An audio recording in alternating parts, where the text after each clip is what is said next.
At the turn of the 20th century, rural Irish homes were places of music and belonging, where neighbours, friends and strangers gathered to share stories and traditional Irish music.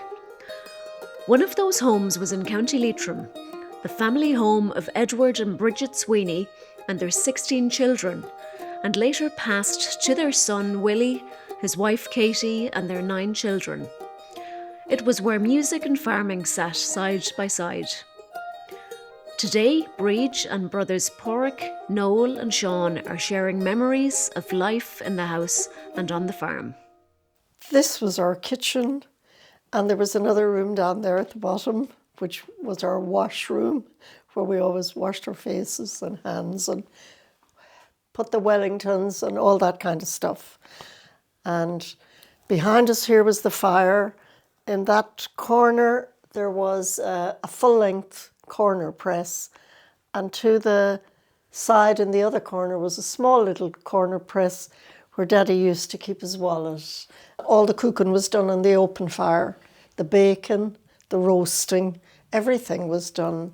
There'd be coals put out on the pot, or it was like a cast iron pot with a lid on it, and then coals put on the lid, and that baked the bread. And there was a crook then over the fire, or a crane, they call them now. We used to call it the crook. You could pull it for hanging the pots and ovens and things on, to hang them over the fire. And then you could pull it out if the fire was too hot and hang the pots on it, and then push it back in. Before there was electricity, we had a tilly lamp. It was run on paraffin, and it would glow away there and light up the kitchen.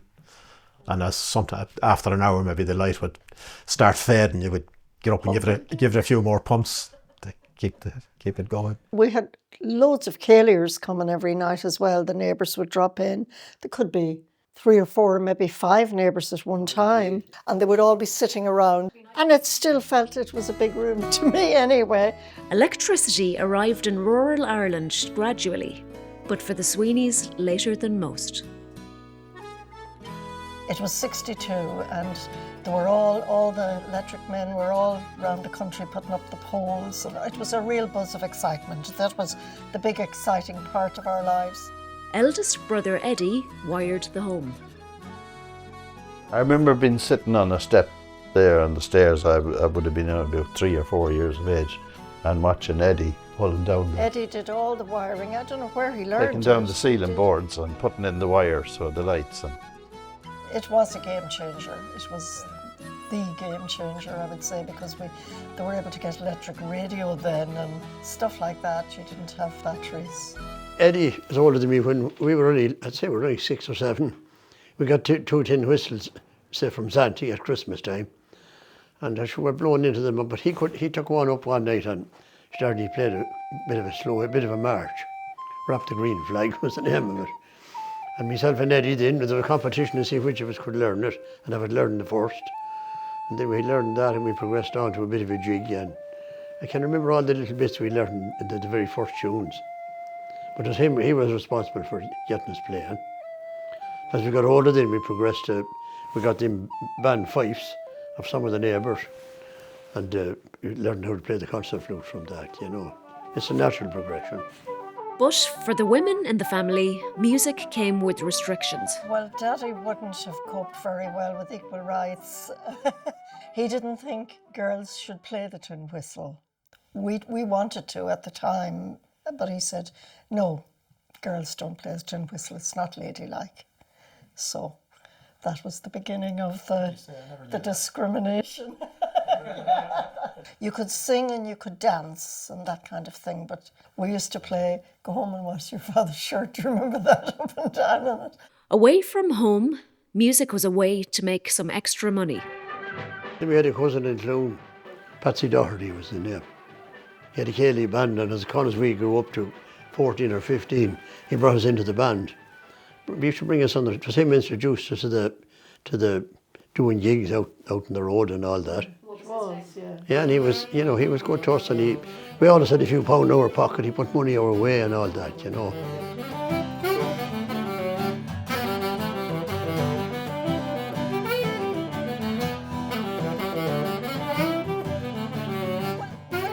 would come in, you know, it was always that time you made your own entertainment because there was no television or nothing. So to say, would somebody sing a song and you'd be encouraged to get up and sing a song and maybe dance a reel if somebody was playing music, stuff like that. Well, we had all the neighbours. We had Pat McKeown and Paddy Moran, wasn't it? Paddy Moran and Sonny Faughtlin and the Culreevys, John Culreevy and Lackey Culreevy next door.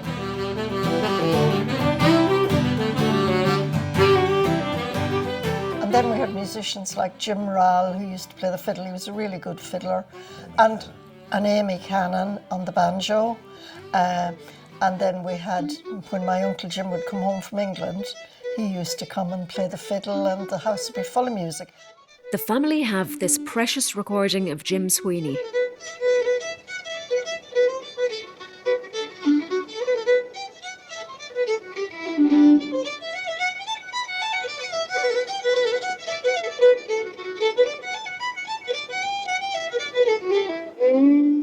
He also was a Shannon's dancer, so they used to take the half door off and put it down on the floor, and he would do his dance on the half door on the floor for volume and for impact, I suppose. And there was no tap things on the shoes that time, so you had to kind of get the noise. My heart would break for all our sake, and the tears like rain would fall.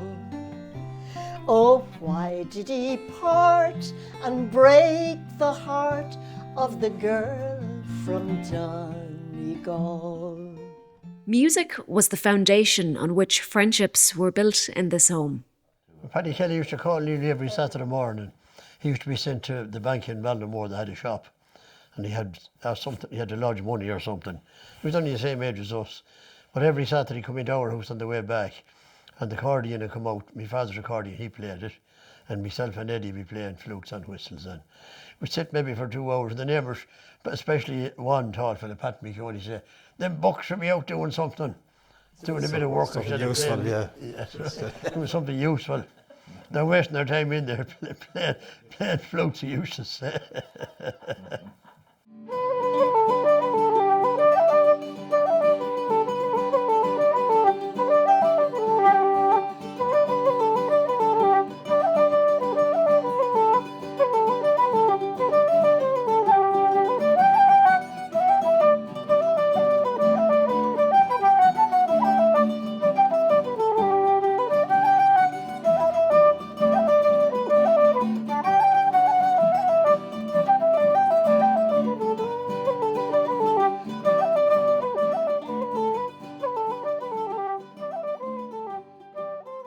Well, the younger you were, there was different jobs for different age groups.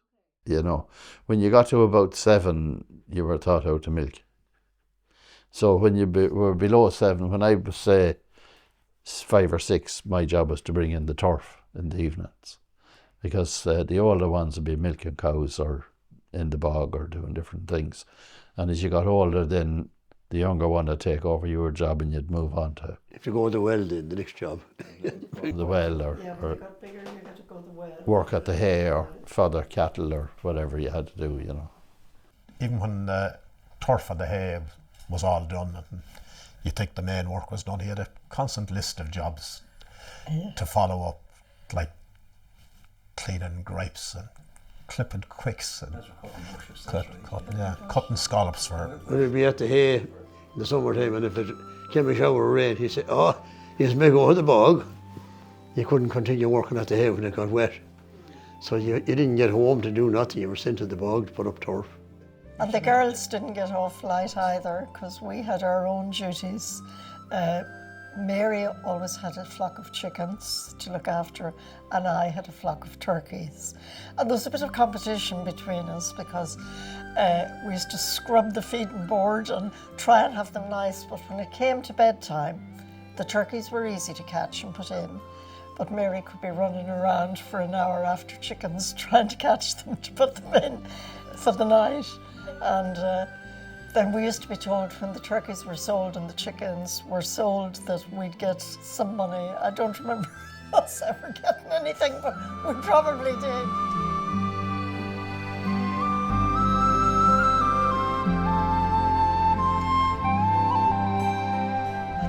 to cycle to Clune or cycle to Ballinamore or cycle to bring the turkey to the turkey cock and all that kind of thing. One turkey at a time in a basket tied on the carrier at the back of your bike. Before long, music spilled out of the house and into the fields. And then as the younger ones came up, Martin wanted to learn the drums. So he used to have a drum kit over in the turf shed and he'd practice there. But sometimes it was so loud, he went away up the hill, out through the fields, and he'd be up on the top of the hill playing the drums.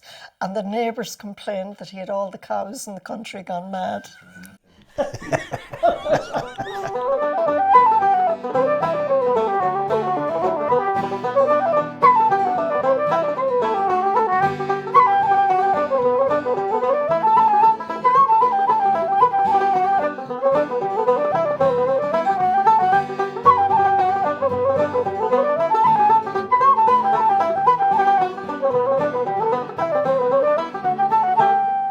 Get out of school up in Drumnamore here and I'd run home and throw my school bag in the corner there behind the door and up the field and getting behind the drums and let me vengeance out. It's been about half an hour beating the drums as hard as I was able. Sort of when I come to age like Noel and Eddie and Bridge and Mary had left home, you know. So the only instrument that was in the house, I think at the time, was Daddy's accordion. And I started learning a couple of bits of tunes on that. But my father had sort of stopped playing at that time, so he wasn't really that much involved. But we had a chair up in the parlour here, and there was kind of something like that, but there were higher spikes. The things came up, and the straps was too long, so Porrick used to put the straps in over the hooks at the back to keep the accordion on me. And then he'd go off out maybe to fodder cattle or something. And I'd have to stay there until he came back because I couldn't get off. He crucified you.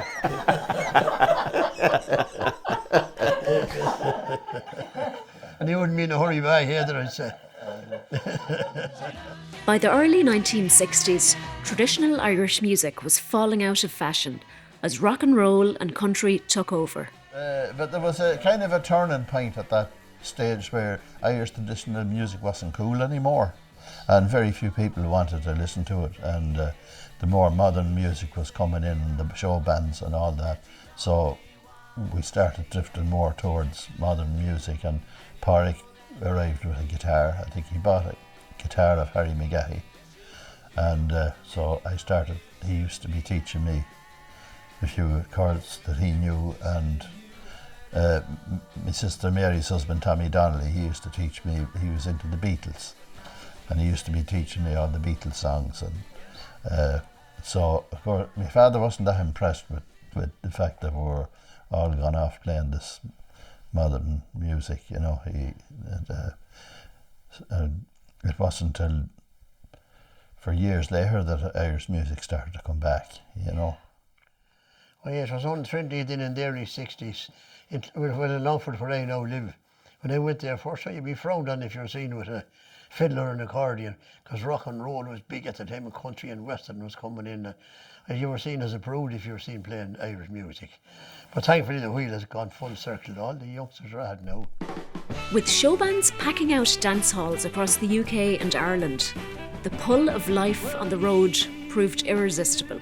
I was working in Dublin in the civil service at the time, and Eddie wrote me and told me he was playing in a band in Manchester, that they were looking for a girl singer, and would I come over? And sure, I was mad to sing, you know. At that time, that was all I wanted to do. So I gave up my good civil service job, went to England, much to the great annoyance of my parents and my Aunt Josie, the whole lot. They were all absolutely raging with me at the time, raging. That was called the Limits show band. Well, there was lots of Irish bands in England that time, or Manchester and London, everywhere I suppose, because the Irish scene was booming. There was loads of Irish dance halls and Catholic clubs beside churches where there would be dances, and so there was loads of gigs to be got. No, it wasn't hard to get into a band or to get gigs either. There was a local band called the Kaisers. Yeah, Paddy Kelly, Josie Creamer, Micheál Solon from Clune. They were looking for a bass player. So I remember Paddy Kelly asked me, would I be able to play bass? I said, well, I probably would. You know, I never had one. So I could play a few chords on the guitar. That was...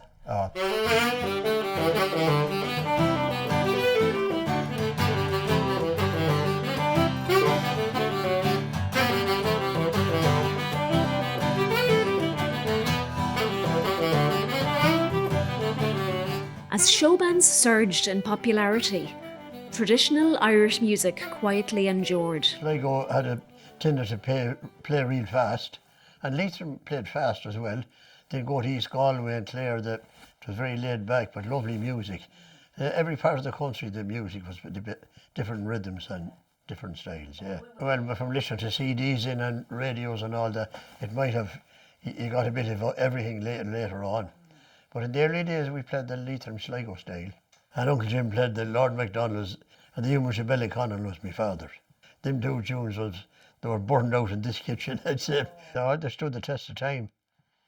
There's new tunes now, like pop songs, they come in for a year and then they're gone, but they fall back and all the old ones are there for generations.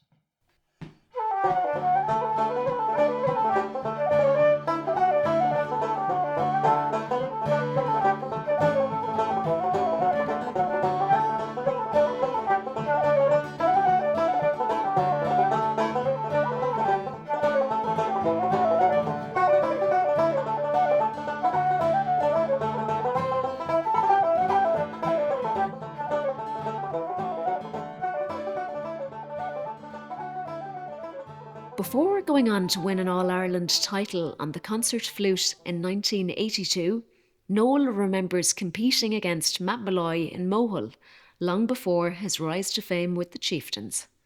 Noel would have been the best flute player around here, so we'd take it for granted, you know, if he was playing on the flat that he was going to win, you know. Yeah. And I remember hearing Malloy playing standing in a doorway of a pub, and our crowd standing around in a circle listening to him playing. He was warming up. And I remember running up the street looking for Noel. I heard this flute player downtown, he was great. And then Noel says, is he better than me? I said, I think he is. And so he was. I remember him coming into the competition then, and his name was called Matt Malloy from Ballahaddereen. And he came up and I can still see him. Took out the flute and put it together, and he sat down and he played the Killavel jig first, and then he played the Moving Cloud. I say to myself, that's it. Nobody here is going to beat him. Josie McDermott was playing Lord Rest Josie in that competition as well, and a few others we can't remember. But Matt went on to win that. That was a Connacht Fla. Matt went on to win the All-Ireland, of course, after that. Brother Martin, who once practiced his drums out in the fields, went on to play in several show bands before moving to America, where he joined showband star Brendan Boyer and the Big Eight at Caesar's Palace in Las Vegas. Tell the one about when you'd be over in the little field there milking the cows. They used to be going, bapa him mama, bapa him mama.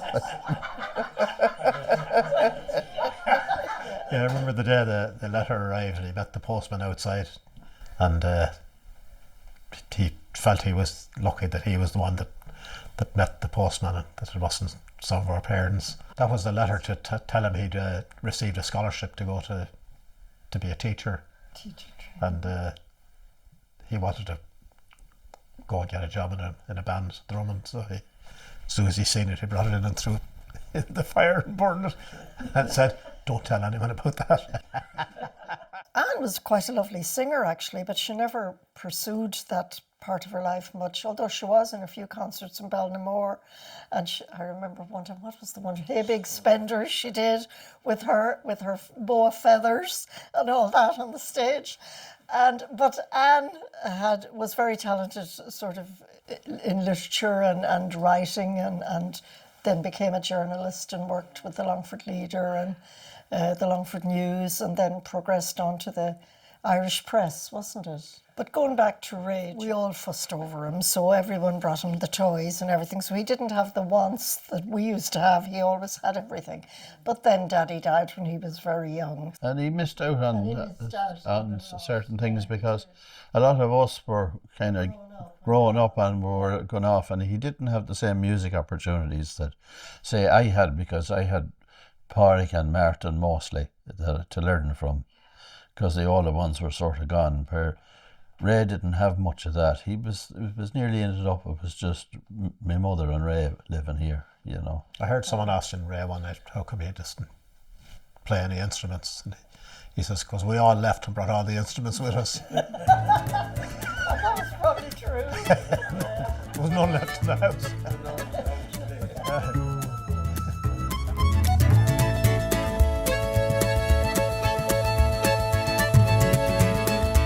Today, the music continues, a legacy still being handed down.